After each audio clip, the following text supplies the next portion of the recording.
থাকার জন্য তাই আশীর্বাদ এইভাবেই দেওয়া হলো। সুরের মাধ্যমে যেই সুর মহাকাশে অনন্ত আকাশে আপন গতিতে বয়ে চলছে, সেই সুর, সেই সুরধ্বনি এই রাম নারায়ণ রাম, তার মাধ্যমে এই সারগ্রামের মাধ্যমে তোমাদের এই মহানাম তোমাদের হাতে তুলে দেওয়া হলো।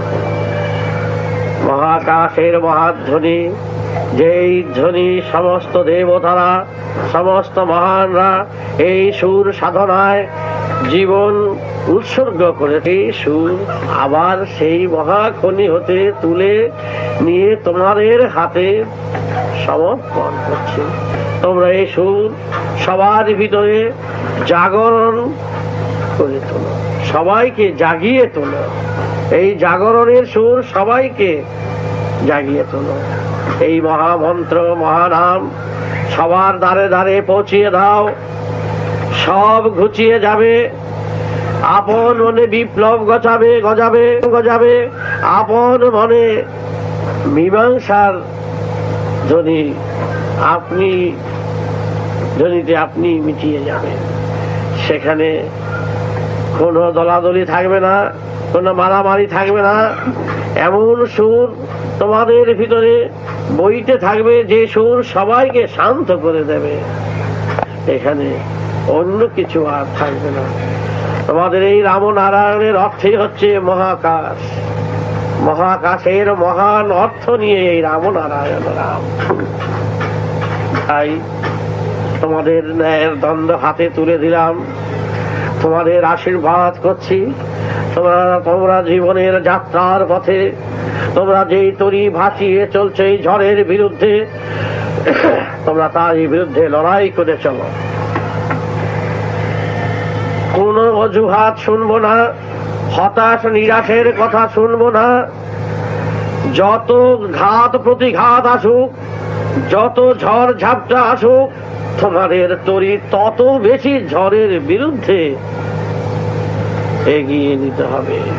তরি তীরে ভাষা নিয়ে পৌঁছাতেই হবে, এ তোমাদের উপরে করা আদেশ। জীবন যখন থাকবে না এখানে, মৃত্যু যখন এখানে অনিবার্য, মৃত্যুর পথের পথিক যখন আমরা, এটা ব্যবহারিক ক্ষেত্রে এই কথাটা বললাম, তত্ত্বের দিক থেকে আমি বললাম। সুতরাং অবসানের পথের পথিক যখন আমরা, তোমরা এই সুর নিয়ে তোমাদের এগিয়ে যেতেই হবে। এই সুরের মাধ্যমে সবাইকে ঠান্ডা করবে এবং একদিন দিন আসবে এই বেদের শাসনে সমাজ চলবে, জগৎ চলবে। বেদের কারণ ব্যক্তিগত নয়, এই বেদ হচ্ছে মহাকাশের সুর, সবার, চন্দ্র সূর্যের মতন সবার। এটা হিন্দু মুসলমান নেই, এটা জাতিগত এখানে বিবাদ নেই, এখানে নীতিগত বিবাদ হচ্ছে, নীতিগত কোনো বিবাদ নেই। এক সুরে সবাই আমরা আছি। তাই তোমরা যে রাম নারায়ণ রাম তোমাদের হাতে তুলে দিয়েছি, তোমরা এই নাম সর্বত্র প্রচার করো।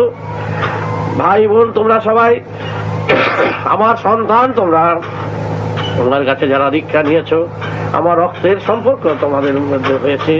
তোমরা সবাই সর্বত্র এক, নিজেদের মধ্যে ভিতরে দলাদলি, সাম্প্রদায়িকতা, কলহ, বিবাদ সব কিছু ভুলে একই মায়ের গর্ভজাত সন্তান তোমরা, সেইভাবে তোমরা একত্রিত হয়ে এক সুরে সুর মিলিয়ে সবার ভিতরে জাগিয়ে তোলো জাগরণের সুর।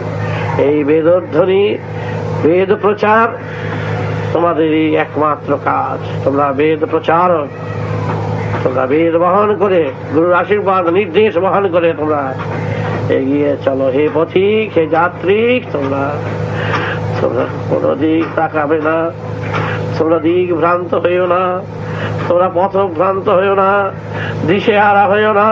তোমাদের দিশে থাকার মন্ত্র দিয়েছি, তোমরা কখনো বিভ্রান্তের পথে যেতে পারবে না। তোমরা ভয় পেও না, নির্ভাবনা নিশ্চিন্তে তোমরা এগিয়ে চলো। সংসার ধর্ম ঠিক রেখে সব কাজ করো। তোমাদের আজ আশীর্বাদ করছি। বেদের শাস্ত্র এবং বেদের অস্ত্র তোমাদের হাতে তুলে দিলাম। এই শাস্ত্র এবং এই অস্ত্র নিয়ে সমাজকে ঠান্ডা করো, জাতিকে ঠান্ডা করো এবং নীতিগত যারা বিবাদ করছে তাদের ঠান্ডা করো।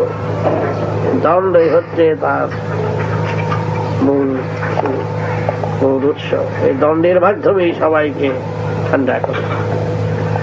তোমরা এক হও, একত্রিত হও, এক হয়ে তোমরা আশীর্বাদ করছি। এতক্ষণ আপনারা আমাদের পরমারাধ্য গুরুদেব জন্মসিদ্ধ ঠাকুর শ্রী শ্রী বালক ব্রহ্মচারী মহারাজের আশীর্বাদ বাণী ভাষণ শুনলেন। এই ভাষণটি গুরুদেব চুচুড়ো সন্তান দল শাখার সন্তানদের অনুরোধে সকল সন্তানদের উদ্দেশ্যেই প্রচার করেছেন। নমস্কার।